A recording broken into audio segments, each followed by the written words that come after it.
বড় দুঃখ, গরিবেরা ইফতারি খাইতে পারে না। বাচ্চাগুলো কিন্তু কাঁদতেছে, স্বামী আর স্ত্রী কোন রকম নিজেরে কন্ট্রোল করতে পারে, কিন্তু বাচ্চাগুলোতে কন্ট্রোল করতে পারে না।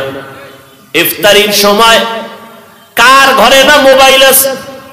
সবার ঘরে অ্যান্ড্রয়েড মোবাইল। ইফতারির ছবি টবি বাচ্চাগুলো দেখা কয়, আম্মু আমার এইটা খাইতে মনে চায়, ওইটা খাইতে মনে চায়।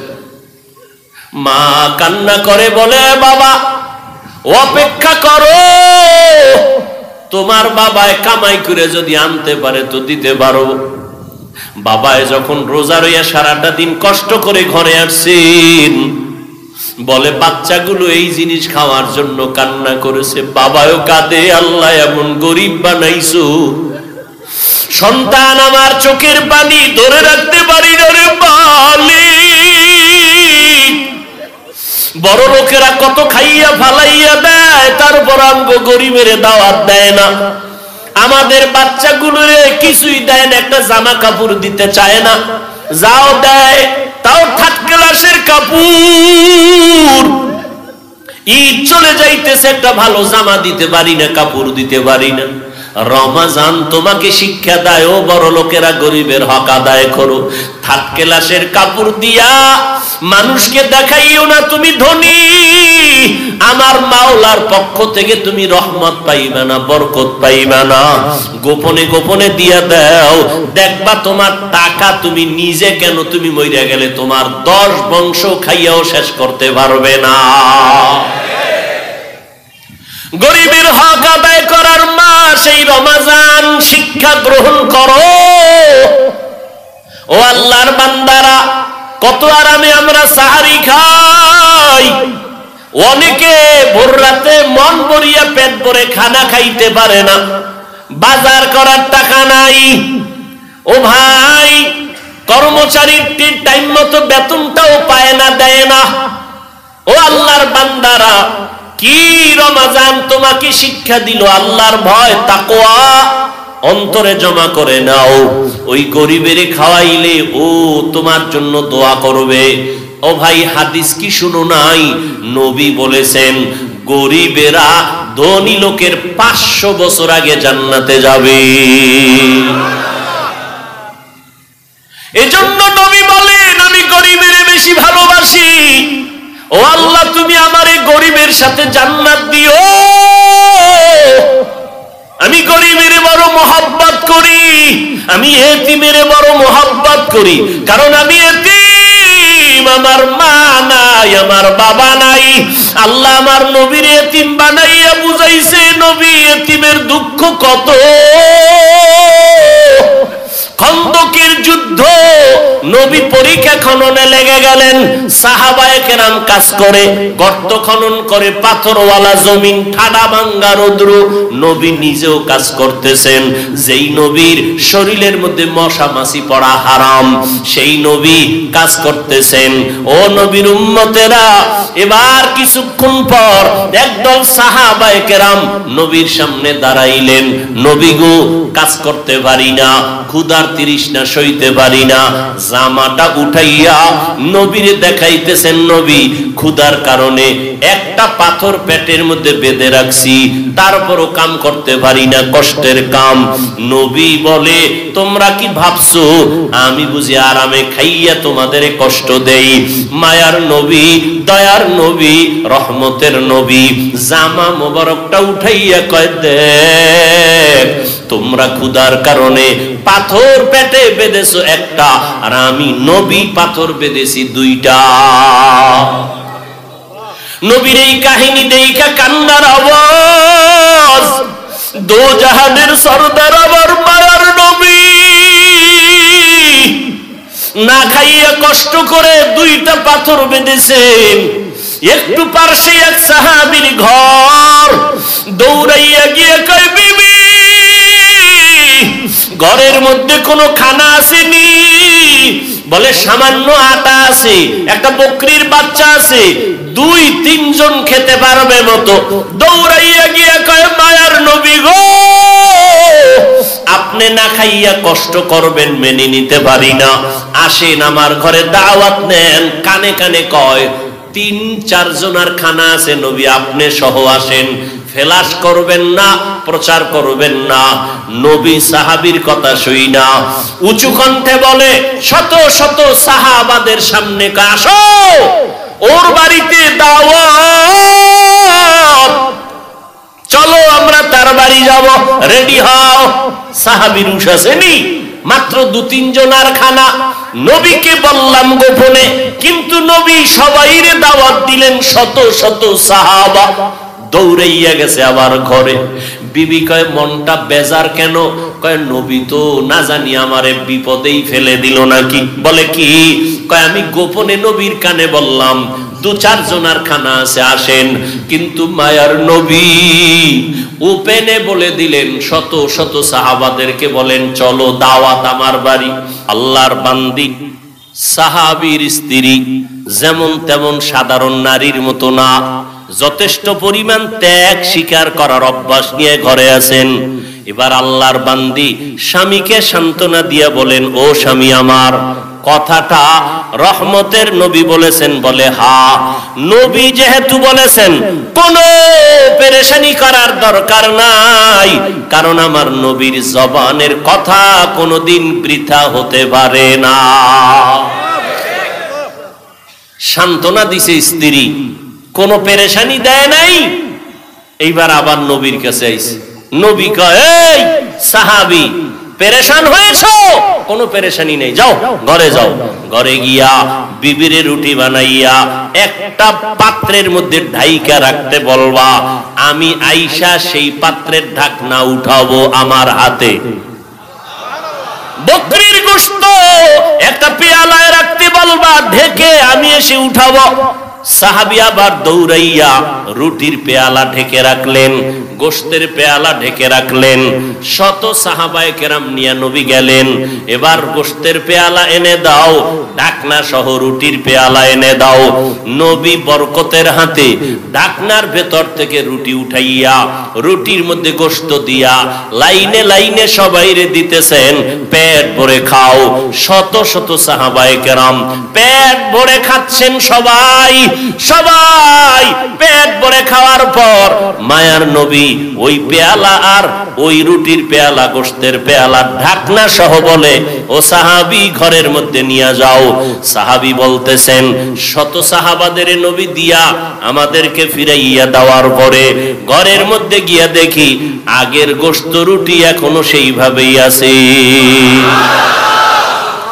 ইমামুল আউয়ালিনাল আখিরিন বহরে সাদকা রাহমাতাল লিল আলামিন। যারা গুনাহ হয়ে গেলে তওবা করতেও দেরি করে না, তারাও মুত্তাকি। মুত্তাকিনদের পুরস্কার দুনিয়াতে আমার আল্লাহ 6টা দিবেন, দুনিয়াতে।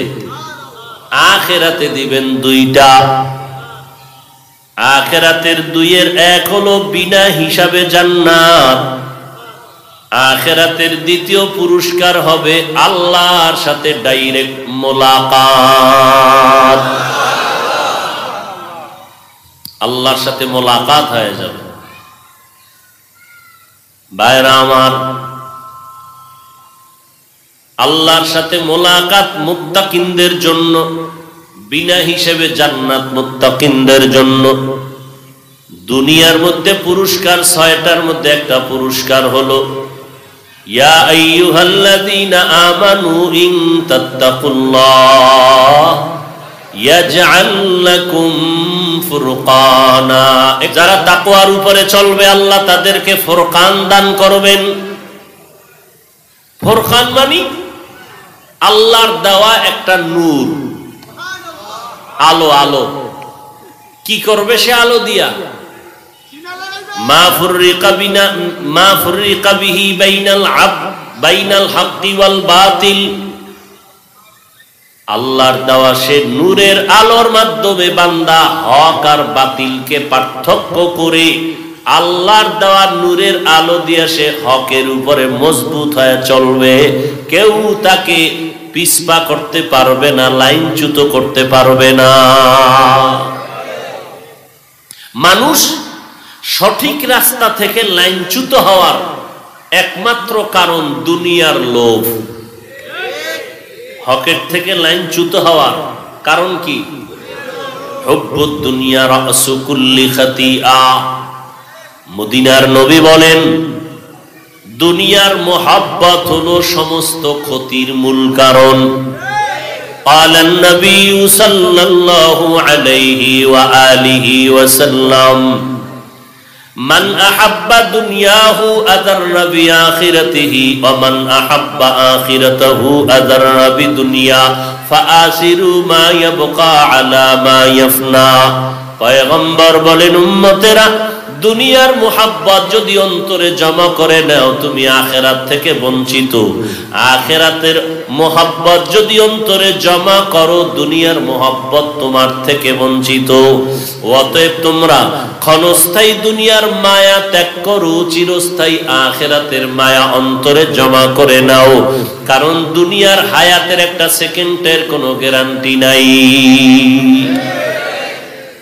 গত রমাজানে এখানে বয়ান চলছিল, ঠিক নেই?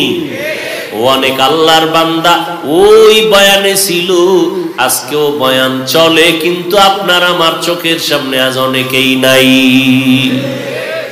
قال النبي صلى الله عليه وآله وسلم كن في الدنيا كأنك غريب أو عابر سبيل। পয়গম্বর বলেন, ও উম্মতের দল, দুনিয়াতে তোমরা মুসাফিরের মতো চলো। মুসাফির ঢাকা থেকে চট্টগ্রাম কক্সবাজার যাবে, 3-4 দিনের মুসাফির, সে কি বাড়িঘর নিয়ে যায়? সামান্য চলার মতো কিছু কাপড় দিয়া যায়। ও দুনিয়ার মানুষ, তোমরা কিন্তু দুনিয়ার মুসাফির, তোমার গন্তব্য হলো জান্নাত। অতএব দুনিয়া থাকার জায়গা না, এখানে আসছো শুধু আখিরাতের বাজার করার জন্য। বাজারটা কমপ্লিট হলেই মাওলার ডাকে তোমার হাজির হতে হবে। অতএব দুনিয়া দুনিয়া কইরো না, আল আখিরাতের পুঁজি অর্জন করো।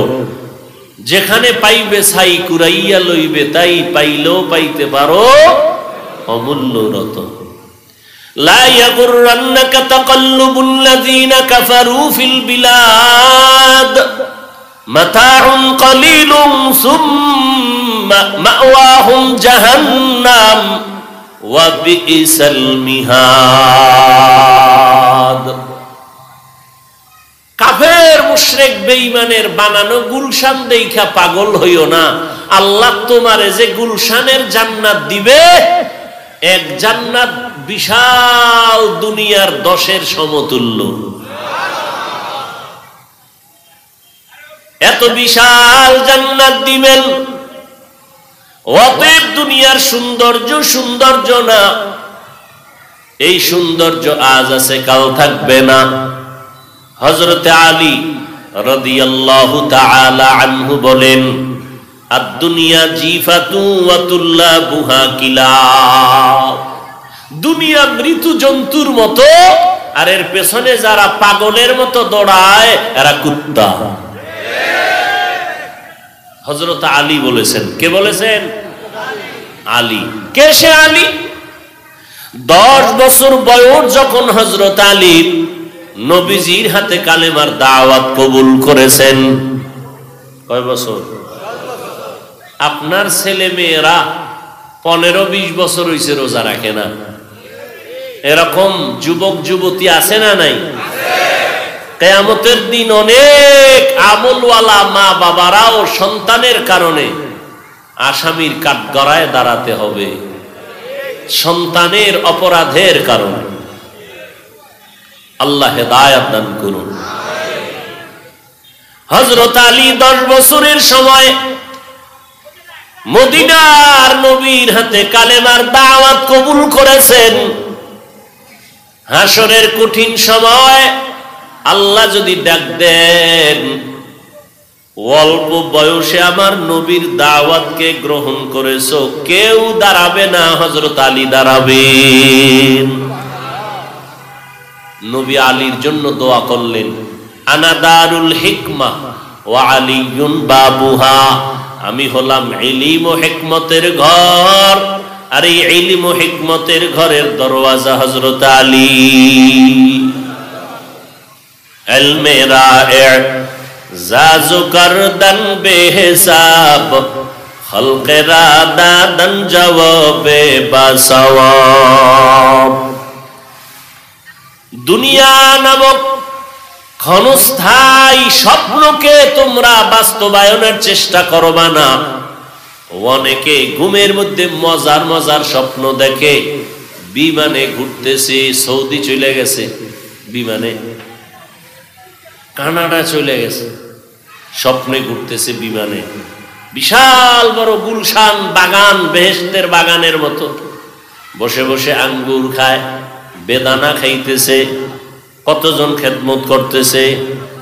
সুন্দর স্বপ্ন দেখলো, এত সুন্দর বাগান, বাগানের ভেতর এত সুন্দর ঘর, ঘরের নিচে আবার চারদিকে নহর, পানির নহর, সুন্দর প্রবাহমান, এত সুন্দর স্বপ্ন দেখা দিল খুশি। কিন্তু ঘুমের থেকে ওইটা দেখে মশারির ভিতরে হাবুডুবু খাইতেছে। দুনিয়াটা আসলে স্বপ্নের মতো। আমি স্বপ্নে দেখলাম 1000 কোটি মাইল দূরে বিমানে চলে গেলাম, কিন্তু ঘুমের মধ্যে উঠা দেখি আমি জাগার মানুষ, জাগায় পড়ে রইলাম। দুনিয়াতে বাড়ি গাড়ি যাই দেখি না কেন, কিছুই আমার সঙ্গে যাবে না। যেমনে আমি একা একা দুনিয়াতে আসছিলাম, ওইভাবেই কবরে চলে যেতে হবে। আমার যা বলি এগুলো কিচ্ছু আমার না, বাড়িও আমার না, গাড়িও কিচ্ছু আমার না, আমিও আমার না। আমার মরার পরে কবরের জায়গাটাও তো হিসাবে আমার না। যদি বাড়ির আঙ্গিনায় দাফন করা হয়, তাহলে এই বাড়ির ভাগ যারা নিবে, কোনো না কোনো অংশে আমি পড়ে যাব।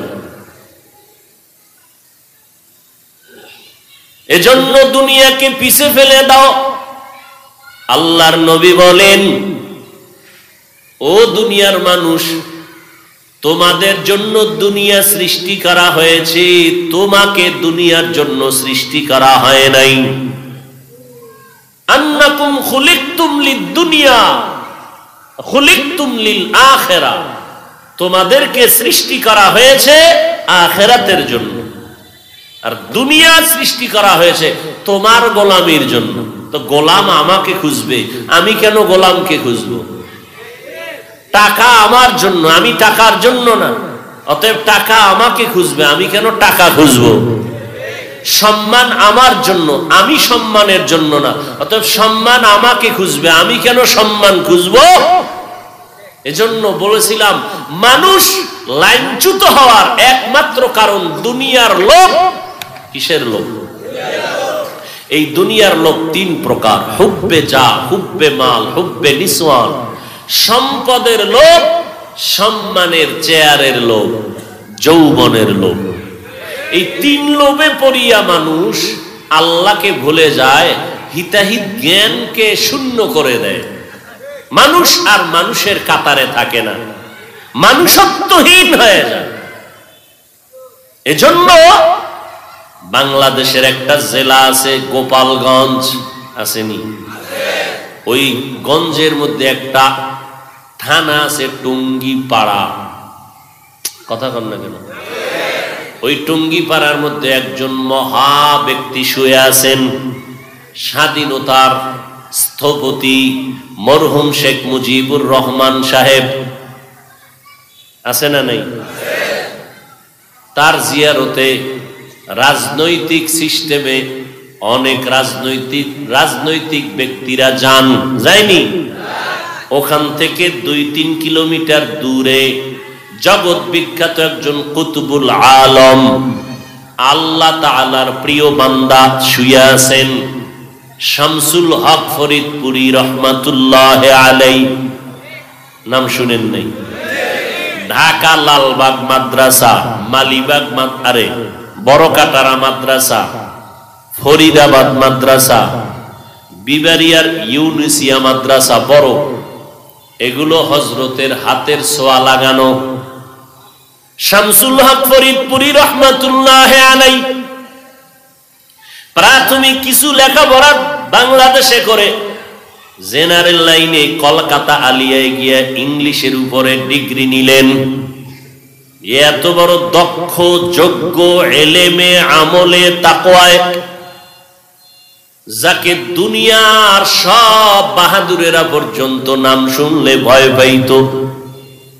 চরমনায়ের সৈয়দ ফজলুল করিম রাহমাতুল্লাহ আলাইহি এক বয়ানে বলেছেন, আমি হুজুরের কাছে পড়তাম, শাইখুল হাদিস সাহেব আল্লামা আজিজুল হক রাহমাতুল্লাহ আলাইহি আমার উস্তাদ লালবাগে পড়াইতেন, শামসুল হক ফরিদপুরি পড়াইতেন, কিন্তু পড়া মনে রাখতে পারতাম না।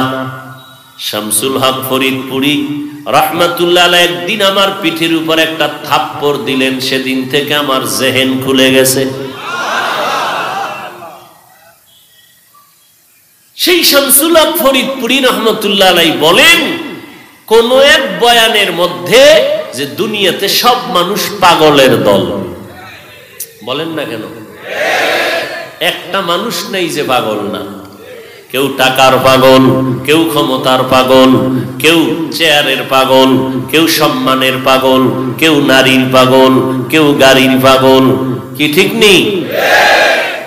যে যেই পাগলামিতে আছে ওই পাগলামি নিয়েই ধান্দা। ঘুমের ভিতরেও হে আওয়াজ, নামাজের ভিতরেও সেই ফিকির আর জিকির। আর একদল মানুষ আছে সবই পাগল, এরা টাকার পাগল না, গাড়ির পাগল না, এরা দুনিয়ার পাগল না। এই মানুষগুলো হলো একমাত্র আমার আল্লাহর পাগল। কার পাগল?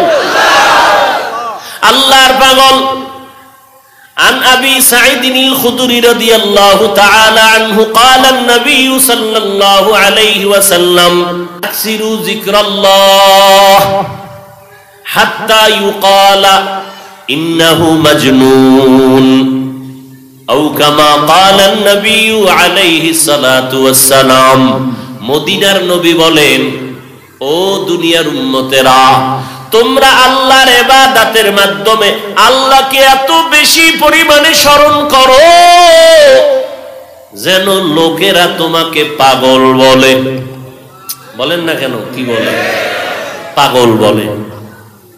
সহিহ ইবনে হিব্বান, মুস্তাদরেকে হাকিম, অনেকেই হাদিসটাকে সহিহ বলেছেন। সহিও বুঝি না, জয়ীফ বুঝি না, যা লইলে ওটা মানব না, ওটা হাদিস না। ভালো করে মনে রাখবেন, যদি বুঝেন হাদিসটা কি জাল, তাহলে এটা হাদিসই না, হাদিসের নামে চালায়া দেওয়া হয়। কিন্তু যদি বলে হাদিসটা সহিহ বা জয়ীফ, এটা বলতে গেলেই আপনি প্রথম ধারণা করবেন, বিশ্বাস করবেন এটা হাদিস। মনে থাকবে? জয়ীফ হোক আর হাসান হোক আর সহি হোক, কি কার হাদিস? রসুলের। জলের বলেন, হাদিস কার? রসুলের। জাল এটা কিনা? জাল এটা কিনা? হাদিস না। কিন্তু যেটা জয়ীফ, সহি, হাসান, লিগাইরিহি লিজাতিহি, এগুলো সব হাদিস। কার হাদিস? রসুলের। অতএব এই হাদিসের ব্যাপারে নবীর কোনো কথা কি দুর্বল? নবীজির কথা কোনো দুর্বল? অতএব এই ধারণা করবেন না হাদিস দুর্বল মানে নবীর কথা দুর্বল। ওরে ওই হাদিসটা বর্ণনা করতে গিয়া যারা বর্ণনা করেছেন তাদের মধ্যে কোনো এক ব্যক্তির যোগ্যতা দুর্বল। হাদিস দুর্বল, নবীর কথা দুর্বল। যদি কেউ মনে মনে ভাবে নবীর কথা দুর্বল, ওর তো ঈমান চলে যাবে। অতএব জয়ীফ বইলা কেউ যদি বলে এটা মানি না, তাহলে তার ঈমানের চূড়ান্ত ঘাটতি। কথা বুঝাইতে পারলাম? নবী বলেন, আল্লাহর স্মরণ করো ইবাদতের মাধ্যমে এত পরিমাণ, যেই পরিমাণ স্মরণ করলে অন্য লোকেরা তোমাকে বলবে পাগল। কার পাগল? জোরে বলো। আল্লাহর পাগল। বলে বান্দা তুমি এমন পরিমাণে নামাজ পড়ো, ইবাদত করো, জিকির করো, জিকির মানে আল্লাহকে স্মরণ করো, বেশি বেশি নামাজ পড়লে বলবে লোকটা এত নামাজ পড়ে কেন পাগল হইলনি, এত আল্লাহ আল্লাহ করে কেন পাগল হইলনি, এত কোরআন পড়ে কেন পাগল হয়ে গেলনি। কয় পাগলামির, আল্লাহর পাগল হওয়ার একটা পাগলামির সূরত ধারণ করার একটা চূড়ান্ত জায়গা হলো মক্কা। ওখানে বাহ্যিক দৃষ্টিতে একটু পাগলের সুরতে সাজা যায়, টুপি নাই, কি নাই, জুতা নাই, সাদা সেলাইবিহীন কাপড়, ঠিক নি, পাগলের মতোই দৌড়ায়। কারে খুঁজে? কারে খুঁজে? টাকার পাগল টাকা খুঁজে, আল্লাহর পাগল আল্লাহরে খুঁজে। ও ভাই, ক্ষমতার পাগল ক্ষমতা খুঁজে, আল্লাহর পাগল আল্লাহরে খুঁজে। কথা ঠিক নি? জুমার নামাজের পরে টাকাওয়ালা টাকার পাগলেরা টাকার ধান্দায় দৌড়াইতেছে। জুমার নামাজের পরে ও বান্দা যারা ক্ষমতার পাগল তারা ক্ষমতা নিয়ে মিটিং এ বসছে, কেমনে এটাকে দীর্ঘস্থায়ী করা যায়, কেমনে কাছে পাওয়া যায়। যারা আল্লাহর পাগল তারা কোরআনের মাহফিলে বসছে। কার পাগল হবেন? কার পাগল হবেন? আশিক হবে রাদারায় শাহিন শাহেদ আলম, আশিক হবে রাদারায় শাহিন শাহেদ আলম, সুন্নত কি पैरवी करते रहो हर जहर दम, সুন্নত কি पैरवी करते रहो हर जहर दम। আমরা আল্লাহর পাগল হব মন গড়া না আল্লাহর হুকুম অনুযায়ী? ভালো করে খেয়াল করবেন ভাইরা আমার। এই বয়ান বুঝার মতো অনেক আলেমের ভিতরের সেই রুহানিয়াত পাওয়ার নাই, যে কারণে কালেমার বিরুদ্ধে বললে উম্মতের ক্ষতি হয় না, আল্লাহর পাগলের কথা বললে বলে ক্ষতি হয়।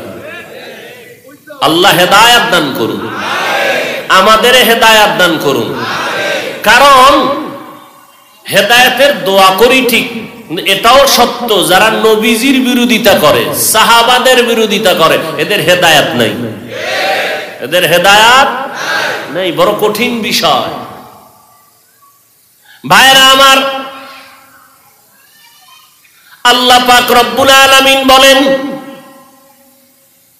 ও বান্দা দুনিয়া অন্তর থেকে দূর করে আখিরাতের মোহাব্বত অন্তরে জমা করো। দুনিয়ার লোভে পড়িয়া মানুষ আল্লাহর থেকে দূরে সরে যায়। ইবাদতের মাধ্যমে বান্দা তুমি আল্লাহর মোহাব্বত নিয়া জমাইবা। এটার যত জায়গা আছে, যত জায়গার মধ্যে মূল জায়গা হলো মসজিদ। মসজিদের মতো দামি জায়গা আর নাই। আর সব জায়গার মধ্যে মসজিদের তুলনায় বাইতুল্লাহ হলো কি শ্রেষ্ঠ। আর সময় লাগবে না, সময়ের মধ্যে শ্রেষ্ঠ সময় রমজানের সময়। قال النبي صلى الله عليه وآله وسلم أفضل الشهور شهر رمضان। নবীজি বলেন সবথেকে মাসের মধ্যে উত্তম মাস কোনটা? রমজান। এত দাম কেন? বলে শাহরু রমাজান আল্লাযী উনজিলা ফীহিল কুরআন। এই মাসে আল্লাহ কোরআন নাজিল করলেন। নাজিল করছেন এই মাসে, মাসের দাম বেড়ে গেল। নাজিল করছেন মক্কা নগরীতে, মক্কা নগরীর দাম বেড়ে গেল। এই মাসে কোন দিন বা কোন সময়? কদরের রাতে। ইন্না আনজালনাহু ফি লাইলাতিল কদর ওয়া মা আদরাকা মা লাইলাতুল কদর লাইলাতুল কদরি খায়রুম মিন আলফি শাহর। খায়রুম মিন আলফি শাহর। শাহর না, শাহর। ভাইরা আমার, কদরের রাতে নাজিল হইছে। আল্লাহ বলেন আমি নিশ্চয়ই কোরআন একসাথে নাজিল করলাম, একসাথে পুরা 30 পারা একত্রে নাজিল করলাম কদরের রাতে। আনজালনা আর একটা হলো নাজ্জালনা। আনজালনা মানে একসাথে অবতীর্ণ করা, নাজ্জালনা মানে বারবার বারবার অল্প অল্প করে অবতীর্ণ করা। আল্লাহ বলেন ইন্না আনজালনাহু ফি লাইলাতিল কদর, লাইলাতুল কদরের রাতে আমি আল্লাহ পুরা কোরআন একসাথে অবতীর্ণ করেছি। এটার দাম কত নবী জানেননি? খায়রুম মিন আলফি শাহর, 1000 মাস লাগাতার ইবাদত করলে যা পাবে এই রাতের ইবাদতে এর থেকে বেশি পাবে। বলে কদরের রাতটা কোন রাত? নবীজি বলেন রমজানের শেষ দশকের বেজর রাত। রমজানের শেষ 10 দিনের বেজর রাত। এজন্যই তো ইতিকাফ। রমজানের শেষ 10 দিন ইতিকাফ করো, সারাটা রাত ইবাদতে কাটাও, কোন না কোন একটা রাত তুমি পাইবা কদর। ঠিক নেই? নির্দিষ্ট করেন নাই, যে কোনো একটা রাত কদর হয়ে যাবে, 1000 মাসের থেকেও বেশি সওয়াব আল্লাহ দিবে ইবাদতের দ্বারা। এখন সব ইবাদত হয়ে গেছে বিউটি পার্লারের মতো সাজানো, সাজাইয়া করি, রূহ নাই ইবাদতে। ওই বিভিন্ন ফসলি জমিনের মধ্যে দেখবেন সুন্দর একটা হাতাওয়ালা জামা পরাইয়া এরপরে রাখছে টানাইয়া, মনে হয় একটা মানুষ দাঁড়ানো, রসের হাড়ি দিছে, এটার মাথা বানাইছে। ভিতরে গিয়া দেখবেন একটা জামা, কিন্তু ভিতরে কি নাই? কিছু নাই। আচ্ছা, ওটা বুঝেন না, এই মার্কেটে যান, শপিং মলে যান, দেখবেন সেখানে বহু শাড়ি পরা, প্যান্ট শার্ট পরা মানুষ দাঁড়ানো। এই কেউ আবার এভাবে হাত নাড়ায়, কেউ আবার এভাবে আঙ্গুল দিয়া ডাকে আইয়েন, খবর আছে কি? ডাকে না? ডাকে না? না মানুষ নি, ওর ভিতরে রুহু আছে। রুহু ছাড়া একটা খলস। ইবাদত এমন হয়ে গেছে, ইতিকাফে বসবে মানুষ নাই, কি লোক নাই, সব বিজি। শেষ 10 দিন ব্যবসার ধুম, যারা যেই পাগল ওই পাগলামিতে দৌড়াইতেছে। ইতিকাফে বসার নাই, কই ভাইবে লোক দৈরে টৈরে দেখছে যে একটা লোক আছে বেশি হাঁটতে পারে না, অসুস্থ, এটা ঘরে হইয়া থেকে লাভ কি? হে নাই হইয়া থাক। ঠিক নি?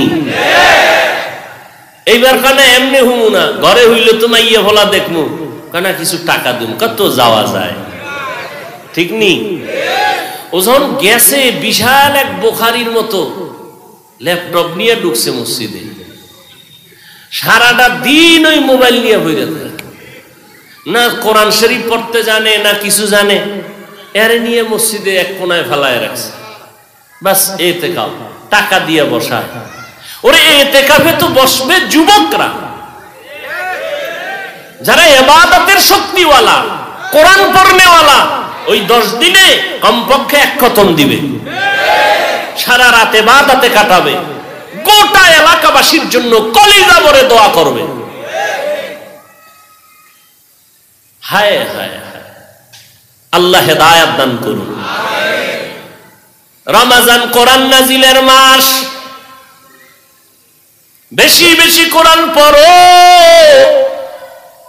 আল্লাহর মোহাব্বত তৈরি হওয়ার 2টা মাধ্যম। কয়টা? এর মধ্যে একটা হলো নামাজ, আর একটা হলো কোরআনের তেলাওয়াত। দেইখা দেইখা কোরআন পড়লে সওয়াব বেশি। এই কথা কয় না যুবকেরা? কি ঠিক? এই জন্য তারাবির ভিতরে দেইখা পড়ছে বরিশাল। হ্যাঁ, চিন্তা করেন।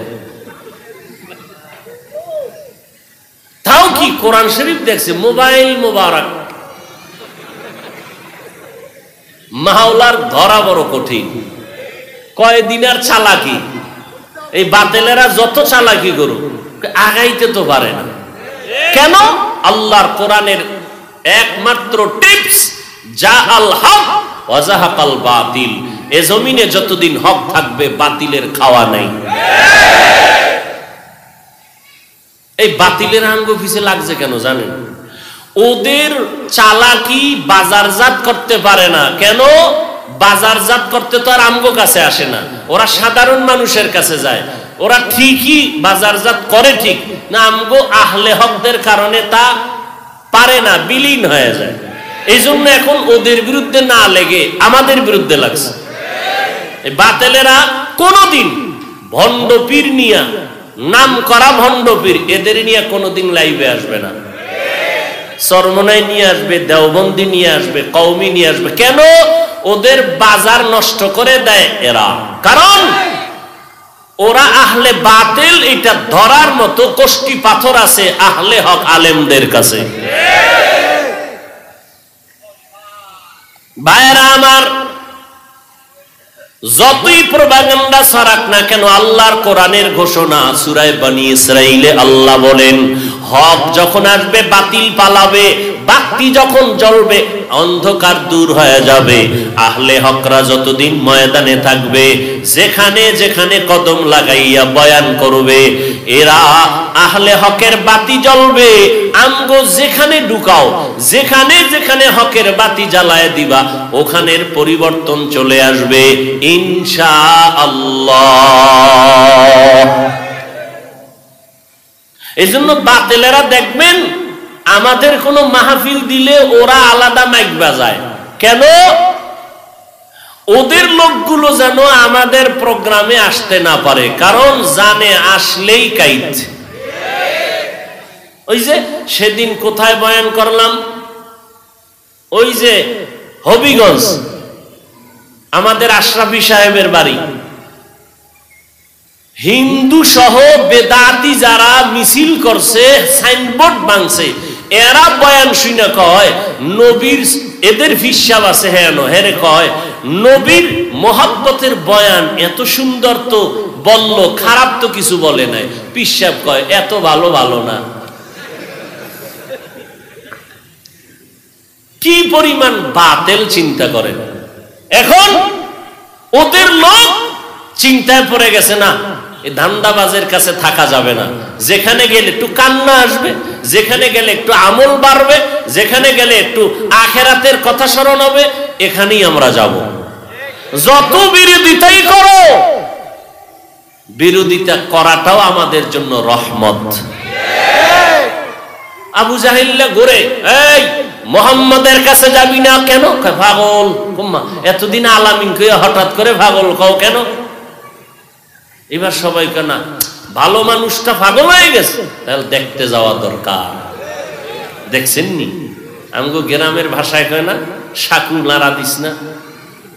যখন মনে করাই দিস, এটা আরো ঝাঁকাঝাঁকি শুরু করছে। বুঝেন নাই? সবাই যখন দেখতে যায়, রহমতের নবীর চেহারা দেখা মাত্র কলিজা ঠান্ডা হয়ে যায়। বুঝেন নাই? এই কথা কখন বলবো? আবু জাহিল্লা বড় গম্ভীর টানছে মোহাম্মদের মন্ত্র বন্ধ করার লেগে, সেই ইয়ামান থেকে হেরে যখন এনে বসাইছে, এবার নবীরে খবর দিছে। নবী যখন আসতেছে, নবীর তামান নাকি আমারে আবু জাহাল ডাকছে কেন, বোধহয় কালেমা পড়বে। কালেমা। এখন আবু জাহাল বসে আছে, ওদিকে সেই পণ্ডিত সেও বসে আছে। মোহাম্মদের চেহারা দেখা মাত্র চেয়ার থেকে দাঁড়ায় গেছে। আবু জাহিল লেখা কি আবার বইছে। নবী যত কাছে আয়, ওর মধ্যে কম্পন, আকর্ষণ, মোহাব্বত আবার ভয়, মোহাব্বত এবং ভয়। আহলে হক এদের কাছে গেলে একটু যাওয়ার জন্য দিল কাঁপবে, কিন্তু কাছে যাইতে ভয় লাগবে। খাটি আল্লাহ, কাছে যাইতে ভয় লাগবে, কিন্তু না যাইয়াও দিল শান্ত হবে না। কেন যাইতে ভয় লাগবে? এর বিভিন্ন কারণ আছে। আল্লাহওয়ালার আমল, রুহানি পাওয়ার, সেই তুলনায় আমি দুর্বল। আমি কেমনে কাছে যাই? ভয় ভিতর থেকে আসে, আবার মোহাব্বত আসে। এর কারণেই তো একটু কান্না করছি, এর কারণেই তো একটু টুপিওয়ালা হয়েছি, এর বয়ানেই তো আমার কলিজার ভিতরে জান্নাতের মোহাব্বত আসছে। বুঝেন কিছু? বুঝার মতো তো এখন মানুষ পাওয়া কঠিন। সমস্ত দুনিয়ার আহলে সুন্নাত ওয়াল জামাতের আকীদা, আল্লাহকে চর্ম চোখে দেখা যাবে, কিন্তু হাদিসে জিবরাইল পৃথিবীর সমস্ত হাদিসের মা হাদিসে জিব্রাইল। সেই হাদিসে আল্লাহর নবী বলেন, তোমরা আল্লাহর ইবাদত এইভাবে করো যে আল্লাহকে দেখো। আল্লাহকে দেখা যাবে না, ফাইনাল সিদ্ধান্ত আল্লাহর রাসূল কোন হাদিসে বলছেন যে হাদিসটা নিয়ে কোনো সুই দোকানের সাহস পৃথিবীর কোন মুহাদ্দিসদের নাই, যেই হাদিসকে বলা হয় উম্মুল আহাদিস, সমস্ত হাদিসের মা। ওই হাদিসে নবী কয়, আনতা আবুদাল্লাহা কাআন্নাকা তারা, তোমরা এমন ভাবে আল্লাহর ইবাদত করো যেন তুমি আল্লাহকে দেখো। আল্লাহকে দেখে দেখে ইবাদত করো। আল্লাহকে তো দেখাই যাবে না, নবী কি কইলেন? আর দেখবো কি? আল্লাহর তো কোনো আকার নাই, লাহান নাই, আওয়াজ নাই। এই মারেফত বুঝবে যে সে রুহানিয়াতের দরজা দিয়া ঢুকতে পারবে, এছাড়া সম্ভব না। ভাইরা আমার, কি কথা বলতেছিলাম? আল্লাহ পাক রব্বুল আলামিন রমজানুল মুবারকে কোরআন অবতীর্ণ করেছেন একত্রে, অথচ আমরা সবাই জানি, মুসলমানের সবাই জানা স্পষ্ট কথা, চূড়ান্ত সিদ্ধান্ত, আল্লাহর কোরআন নবীর কাছে আসতে সময় লাগছে কত? কথা বলেন। 23 বছর। 23 বছর সময় লাগছে। অথচ আল্লাহ বলে, আমি একত্রে নাজিল করছি, ইন্না আনজালনাহু ফি লাইলাতিল কদর, আমি কদরের রাতে পুরো কোরআন একসাথে নাজিল করেছি। এটাও সত্য, এবং 23 বছরে আসছে, এটাও সত্য। সমাধান কেমনে হবে? সমাধান হতে হলে তরজমায় হবে না, তাফসিরে হবে না, খাঁটি আল্লাহওয়ালা আহলুল্লাহ মুত্তাকিনদের পরামর্শ এবং তাদের দর্শন, তাদের থিওরি ফলো করতে হবে। আল্লাহকে দেখা যাবে না। বুখারী শরীফ এবং বড় বড় হাদিসের কিতাব, হাদিসে জিবরাইলে আল্লাহর নবী বলতেছেন, আল্লাহকে দেইখা দেইখা সিজদা দাও, আল্লাহকে দেখে দেখে নামাজ পড়ো, কোরআন পড়ো। এর ব্যাখ্যা কি দিবেন আপনি? ভাইরা আমার, এরা মারেফত বুঝে না, বুঝতেও চায় না। ভাইরা আমার, কোরআন নাজিল হলো রমজানে, অতএব এই মাসের বড় আমল হলো কোরআনের তেলাওয়াত। আজকে রোজা কয়টা? আহা, কোরআন শরীফ কয় পারা পড়ছেন খবর নাই। আল্লাহ নিজে আলিফ আলহামদু থেকে শুধু পড়বেন, পড়তে পড়তে পড়তে পড়তে 1 পৃষ্ঠা 2 পৃষ্ঠা 1 পাড়া 2 পাড়া করে পড়ে যাবেন। এই কপাল তো নাই। ওই তারাবির নামাজের মাধ্যমে যে রোজা একটা খতম দিবেন, এই কপালও অনেকের নেই। 1 নাম্বার কপাল নাই কেন? 8 রাকাত যারা পড়ে, এরা তো পুরা 20 রাকাতের তেলাওয়াতের পায় না। কোথাও যদি আলাদা খতম পড়ে কিনা তা তো জানা নাই। দ্বিতীয়, যারা তারাবি পড়ে না, এরা কেমনে পাইবে? রমজানের ভেতরে তেলাওয়াত, কোরআনের তেলাওয়াত কমপক্ষে একটা খতম দিবেন। যারা পারেন না, শিখবেন। মাওলার কোরআন শিখতে 20 দিন লাগে। কয়দিন? 20 দিন। তারাবির পরে 1 ঘন্টা সময় দেন। যদি বলেন পারি না, তো ফজরের নামাজ পড়ে 1 ঘন্টা দেন। যদি বলেন নাই, তো জোহরের পরে 1 ঘন্টা দেন। 20 দিনে কোরআন শিখে ফেলবেন ইনশাআল্লাহ। পারি না কয়া কিন্তু পিডা ডবল হইব, খেয়াল রাখেন। নামাজ ভঙ্গের যত কারণের মধ্যে বড় কারণ, কেরাত অশুদ্ধ হলে নামাজ হবে না। সাবধান। দ্বিতীয়, তারাবির নামাজ রমজানের একটা বড় আমল। এই রমজানের মধ্যে তারাবির নামাজটা কি অন্য মাসে আসেনি? অতএব এই তারাবির আমলের মধ্যে যেন কোনো দুর্বলতা না আসে। কম পড়বেন না। কয় রাকাত পড়বেন? কয় রাকাত? ইমামে আবু হানিফা মাযহাব, হানাফি মাযহাব, হাম্বলি মাযহাব, মালিকি মাযহাব, শাফিঈ মাযহাব, যত ইমাম, ইমাম বুখারী, ইমাম মুসলিম, ইমাম তিরমিজি, ইমাম আবু দাউদ, সবাই 20 রাকাত তারাবির পক্ষে কথা বলেছেন। ইমাম বুখারী কোনোদিন 8 রাকাত পড়েন নাই, ওমরে ফারুক থেকে 20 রাকাতের চলে আসছে। এমন কি নবীর হাদিস আছে, আন আব্দুল্লাহ ইবনে আব্বাস রাদিয়াল্লাহু তাআলা আন্নান নাবিয়্যা সাল্লাল্লাহু আলাইহি ওয়াসাল্লাম কানান নাবিয়্যু সাল্লাল্লাহু আলাইহি ওয়াসাল্লামা কানা ইউসাল্লি ফি রমাজানা 20 রাকাতান। আল্লাহর নবী রমাজানে 20 রাকাত তারাবি পড়েছেন। বুঝেননি কিছু? তারাবি কয় রাকাত? 20 রাকাত। আমরা কখনো কম পড়ব? পারলে বেশি পড়বেন, পারলে বেশি। কম পড়ার কোনো যৌক্তিকতা নাই। হাদিসের মধ্যে আছে, আব্দুল্লাহ ইবনে আব্বাস থেকে বর্ণিত মুসান্নাফ আবি শায়বার মধ্যে হাদিস আছে, নবী 20 রাকাত নামাজ পড়েছেন রমাজানে, অন্য মাসে না। কোন মাসে? রমাজানে। আর অন্য হাদিসে আছে, আম্মা জানা আয়েশা বলেন নবীজি রমাজান সহ পুরা বছরে রাতের বেলা 8 রাকাত পড়েছেন বিতির ছাড়া। তাহলে যেই 8 রাকাত রমাজানে, রমাজানের বাহির মাসেও পড়ছেন, এটা কি তারাবি না তাহাজ্জুদ? যেই 8 রাকাত রমাজানেও নবী পড়েছেন, রমাজানের বাহিরেও পড়েছেন রাতে, এই বাহিরে পড়ার দ্বারা কি প্রমাণ? এটা তারাবি না তাহাজ্জুদ? আর যেটা শুধু রমাজানে পড়েছেন, এটা কি? তারাবি। অতএব এরপরও যদি কেউ পেছ লাগাইতে চায়, আমরা তর্ক ছাড়া সমাধান দিব, ঝগড়া মুক্ত সমাধান। কি?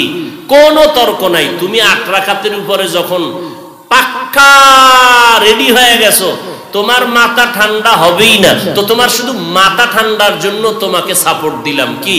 তোমার 8 রাকাত তারাবি আমি পড়লাম, বাকি 12 রাকাত নফল হিসাবে পড়লাম। এক নফলের দাম একটা ফরজের সমান। এই রমাজানে পড়ব না তো কোন মাসে পড়ব? তর্ক আছে? এই মাথা গরম জাগ হইছে, 8 রাকাত নিয়া তোমাকে মাথা ঠান্ডা করার জন্য মেনে নিলাম তারাবি 8, বাকি 12 কি? বলেন, বাকি 12? রমাজানের এক নফলের দাম কত? ফরজের সমান। অতএব আল্লাহর মুহাব্বতে ইবাদত রমাজানে কম হবে না বেশি? তাহলে রমাজানের বড় আমল কোরআন তেলাওয়াত, তারপরে বড় আমল তারাবির নামাজ, যেটা অন্য মাসে নাই। অতএব 20 রাকাত তারাবির দ্বারা হাফেজ সাহেবের তেলাওয়াতে কলিজা ঠান্ডা হয়ে যায়। এক পারা কোরআন, 1.5 পারা কোরআন পড়ে খতম কোরআন পড়তে পারবো পুরা রমাজানে। অতএব এই পরিবেশ আমি ঘরে কায়েম করতে পারি না, এই পরিবেশ পাইয়াও আমি ছেড়ে দিব, এটা আমার আল্লাহর মুহাব্বতের পরিচয় হতে পারে। আর কোন ঝগড়া আছে? কোন ঝগড়া নাই। আজকে থেকে পিছনে যারা পড়েন নাই, আজকে থেকে অবশ্যই তারাবি পড়বেন। নাম্বার 2, যারা কম পড়েছেন পুরা 20 রাকাত পড়বেন ইনশাআল্লাহ। আল্লাহ তৌফিক দান করেন। এরপরে রমাজানের রোজার আমল। আল্লাহর নবী বলেন, আল্লাহ আমাকে বলেন আমি 700 গুণ বাড়ায় দিব, তবে রোজা না। রোজা আমার জন্য, আর এর পুরস্কার আমি নিজ হাতে আমার কুদরতে আমার রোজাদারকে দিব। রোজা শুধু না খাইয়া থাকার নাম না, বরং রোজা হলো গুনাহমুক্ত জীবন গড়ার নাম। এবং এই 1 মাসের রোজা দ্বারা পুরো বছরকে কন্ট্রোল করতে হবে 1 মাস দিয়া। এই 1 মাসের রোজা আপনার আমার জন্য মাইল ফলক। আগামী 11 মাস আমি কেমনে চলবো? এখন আপনারা রোজা রাখছেন, আসরের নামাজের পরে ক্ষুধা বেড়ে যাবে। ক্ষুধা লাগবে না? লাগবে। ক্ষুধাও আছে, পিপাসাও আছে, পানিও সামনে রেডি, খানাও রেডি, এরপরও কেউ খাইবেনি। ওরে একা একা রুমের দরজা লাগাইয়া খানাও রেডি, পানিও আছে, ক্ষুধাও আছে, এরপরও খায় না কেন? বলে আল্লাহর বিধানে এখন খাওয়া হালাল না হারাম? হারাম। পানি হালাল, পান করা কেন হারাম? আল্লাহর বিধানে নাই। এই এক মাসের সবক 11 মাসে আদায় করতে হবে। অন্য মাসেও যদি খানা সামনে দেখেন, ক্ষুধাও আছে, তারপরও খাইবেন না। খাওয়ার আগে রমজানের সবক আদায় করবেন। আল্লাহর বিধান মতে দেখবেন খানাটা হালাল নাকি হারাম। খানাটা হালাল নাকি হারাম দেখবেন। এই রোজাই হলো সিয়াম সাধনা। এক সাধনায় চলবে 11 মাস। এক সাধনায় 11 মাস। এখানে আর একটা কি সাধনা? কয় বড়লোক গরিবের কষ্ট বুঝে না। রোজা রাইখা কষ্ট বুঝো, গরিবেরা না খাইয়া কেমনে কষ্ট করে। গরিবেরা না খাইয়া কি পরিমাণ কষ্ট করে। অতএব তুমি তার কষ্টের ভাগাভাগি করে সহযোগিতা করো। ও ধনীরা, রমজানে আর কি শিক্ষা দেয়? গরিবের হক আদায় করো। ও গরিবেরা, গরিবের হক কেমনে আদায় করবা? ও আল্লাহর বান্দারা, আল্লাহ তোমাকে 100 টাকা দিয়া বলছেন, তোমার 97 টাকা 8 আনা, 2.5 টাকা গরিবের, তোমার কাছে রাখলাম আমানত। যদি আমানত ঠিক রাখো, 97 টাকা তোমার, 2.5 টাকা গরিবের দিয়া দিবা সময় মতো। কোন সময়? ঈদের পরের দিন। কথা বলেন না কেন? ও ধনীরা, গরিবের 2.5 টাকা দিও। যদি লোভে পড়িয়া টাকাটা না দাও, তোমার 97 টাকাও হারাম। কথা ভালো করে বুঝেন। 97 টাকা 8 আনা তোমারে মালিক বানাইয়া দিলাম, 2.5 টাকা তুমি আমানত রাখছো এই জন্য। আমারে দিলা কেন? গরিবেরটা গরিবেরই দিতারে আল্লাহ না। গরিবের দিলে ধরে রাখতে পারবে না। তোমার হাতে দিলাম 97 টাকা 8 আনা, তুমি খাও, 2.5 টাকা গরিবের দিয়া দাও। না দিয়া যদি খাও, এই হারাম খাইয়া 97 টাকাও হবে হারাম। ওই হারাম খাইয়া রক্ত হবে হারাম, গোশত হবে হারাম, জান্নাত হবে হারাম। ও আল্লাহর বান্দারা, খবরদার গরিবের হক আদায় করো। যাকাত গুইনা গুইনা দিয়া দাও। যাকাত যেদিন আপনি ওই নেশাব পরিমাণ টাকার মালিক হইছেন গত বছর, ওই দিন থেকে 1 বছরের শেষ দিন হিসাব করে দিয়ে দিতে হবে। আপনি রমজান টু করলে হবে না। দিন হিসাব করবেন, কোন দিন কোন মাসের কয় তারিখ কয়টার সময় আপনি 1 লক্ষ টাকা 70,000 টাকার মালিক হয়েছেন। 7.5 তোলা কি বছরের হিসাব করে যেই মাসের যেই তারিখ হবে, ওই তারিখ পাই টু পাই যাকাতের টাকা হিসাব করে গরিবকে দিয়া দাও। রমজান মাসে দেওয়ার টাইম ছিল রোজার আগেই দেওয়া। রোজার আগে দিলে কি হইতো? কেমনে দিতেন? দোকানে যাইতেন, মুদি দোকানে, এই দোকানওয়ালা, আমার পাশে একটা গরিব আছে, নাম ঠিকানা নিয়ে নাও। নিচে এই গরিবের গড়ে খাদ্য সংখ্যার লোক আছে 6 জন। এ হিসাব দে, 6 জনে 1 মাস ইফতারি সাহারি খাইতে কয় টাকা লাগবে? কি বুট, পেঁয়াজু, মুড়ি, খেজুর, এরপরে ডাউল, চাউল, তেল কত লাগবে? স্যার 10,000। নে 10,000। পুরা বাজারটা করে ওকে ডাক দিয়া দিবি মোবাইল নাম্বার নিয়া, আর বলবি আমার পক্ষ থেকে হাদিয়া। যাকাত বলবি না, কি বলবি? হাদিয়া। তখন গরিব দোয়া করতো না, বড় দোয়া। কিন্তু হযরতেরা দেয় কবে? ঈদের আগে আগে তাড়াহুড়া কইরা একটা মোটামুটি কি হিসাবও ঠিক মতো করে কিনা আল্লাহ জানেন। এবার এমন কি দেয়, কাপড়, চিনি, সেমাই নিতে নিতে দফা ঠান্ডা, এমন কাপড় জমিনের মধ্যে মনে হয় কাপড়গুলো আলাদা জগৎ থেকে বানাইয়া আনা হয়।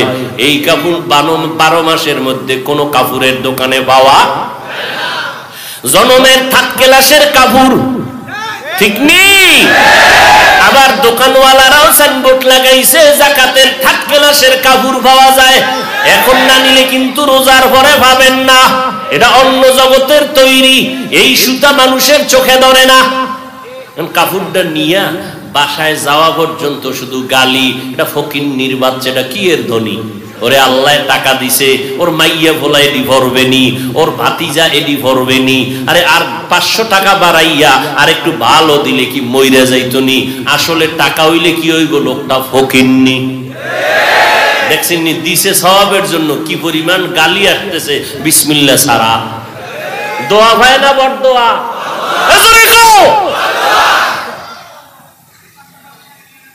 এই বয়ান কোন খতিব সাহেবরা মসজিদে দিয়েন না তো, চাকরি শেষ। সাবধান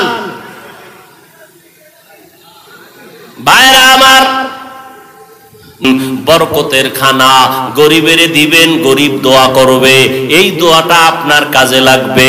গরিবের কলিজা ঠান্ডা করবেন, আপনার তো সম্পদ কমবে না মিয়া। গরিবের 5000 দিলে আপনি গরিব হয়ে যাবেন, বড় লোকেরা তো কেন এত পেরেশানি করেন?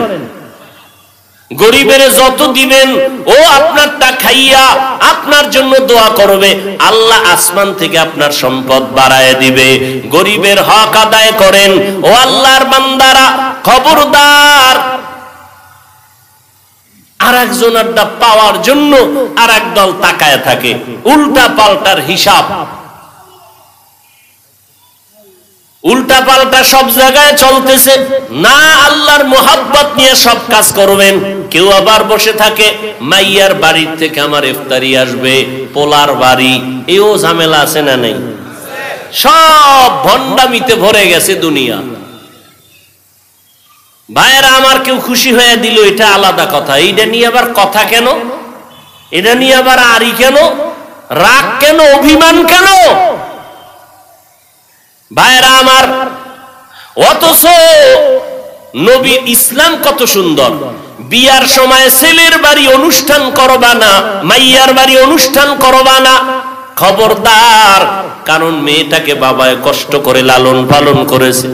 অথচ আজকে দেখা যায় অধিকাংশ ক্ষেত্রে আমার নারী জাতি অবহেলিত। আল্লাহ হেদায়েত দান করুন। নারীর অধিকার নিয়ে কত আইন, কত স্লোগান, কত কিছু, এরপরও নারীরা নির্যাতিত যৌতুকের মামলায়। যৌতুক নাই এমন একটা এলাকা আসেনি বাংলাদেশে? আরে কত বড় টুপিওয়ালা কয় আমি কিচ্ছু চাই না, কিচ্ছু চাই না, ভিতরে ভিতরে কয় এটা দিল না, ওইটা দিল না, এগো কি মানুষত্ব নাই, মানবতা নাই? আরে ওয়াজ সব গেছি গা শেষ হইয়া। এই জন্য আমি মাঝে মাঝে বলি, কে কত বড় বুজুর্গ, মাইয়া ভোলা বিয়ার সময় টের পাওয়া যায়। আল্লাহ হেদায়েত দান করুন। অতএব ভাইজানেরা, রহমতের 10 দিন চলে যাইতেছে, কি পরিমাণ রহমত অর্জন করতে পারলাম, গুনাহ থেকে নিজেরে কত দূর বাঁচাইতে পারলাম। আল্লাহর কাছে কান্না করেন। রমাজান কিন্তু হাসি আবার কান্না। ওমরে ফারুক কাঁদতেছেন, নবী বরদোয়া করেছেন, যারা রমাজান পাইয়া গুনাহ মুক্ত হতে পারলো না, নেক আমল করতে পারলো না, তাদের উপরে আল্লাহর লানত, ফেরেশতাদের লানত। আমার নবী বলেন তাদের উপরে ধ্বংস হোক। ও নবীর উম্মতেরা, এখনো যারা রোজা রাখতে পারেন না, তারাবি পড়তে পারেন না, রহমতের 10 দিন শেষ হয় নাই, আল্লাহর কাছে তওবা করেন। আল্লাহ তুমি আমার হায়াতের মালিক, সুস্থ রাখার মালিক, আজকে থেকে রোজা ভাঙবো না। আমার ঘরের ছেলে মেয়ে সবাই উপযুক্ত যারা, সবাইকে রোজা রাখাবো ইনশাআল্লাহ। একটা রোজাও ভাঙতে দিব না, তারাবির নামাজ কম পড়বো না, রমজানের বরকত 20 রাকাত কমপক্ষে পড়বই, খতমে তারাবিতে একটা খতমের সওয়াব নিব, তাহাজ্জুদের নামাজ ভোর রাত্রে সাহারি খাওয়ার টাইম খানার আগে পরে আর 2 রাকাত কমপক্ষে পড়ে নিব। এই কোরআন তেলাওয়াত আর ছাড়বো না, না পারলে শিখার চেষ্টা করব। আল্লাহ আমাদের সবাইকে রমজানের দ্বারা তাকওয়া অর্জনের তৌফিক দান করেন, আমিন। আলহামদুলিল্লাহি রাব্বিল আলামিন, ওয়াসসালাতু ওয়াসসালামু আলা সাইয়্যিদিল আমবিয়াই ওয়াল মুরসালিন ওয়া আলা আলিহি ওয়া আসহাবিহি আজমাইন। ইয়া আরহামার রাহিমিন, ইয়া আরহামার রাহিমিন, ইয়া আরহামার রাহিমিন, রব্বিরহামহুমা কামা রাব্বায়ানি সগীরা। আল্লাহুম্মা ইন্না নাউযু বিকা মিনাল বারাসি ওয়াল জুনুনি ওয়াল জুযামি ওয়া সাইয়্যিল আসকাম আল্লাহুম্মা ইন্না নাসআলুকা রিযাকা ওয়াল জান্নাহ ওয়া নাউযু বিকা মিন সাকাতিকা ওয়ান নার। ও দয়ার মালিক, কুদরতের নজর দিয়ে দেখেন, বরকতের মাস রমজানের রহমতের দিন, জুমার দিন রে আল্লাহ, বৃষ্টির ভিতরে আপনার বান্দারা কেন এখানে আসছেন? আমার কলিজার টুকরা যুবক, আয় আল্লাহ, ছাত্র ভাই, পর্দার আড়ালের মা বোনেরা, ওলামায়ে কেরাম, মুরব্বী হাজী সাহেব, ব্যবসায়ী চাকরিজীবীরা হাত তুলেছেন। রহমতের দিনগুলো কেন যেন যাইতেছে, এখনো বুঝি রহমত অর্জন করতে পারলাম না।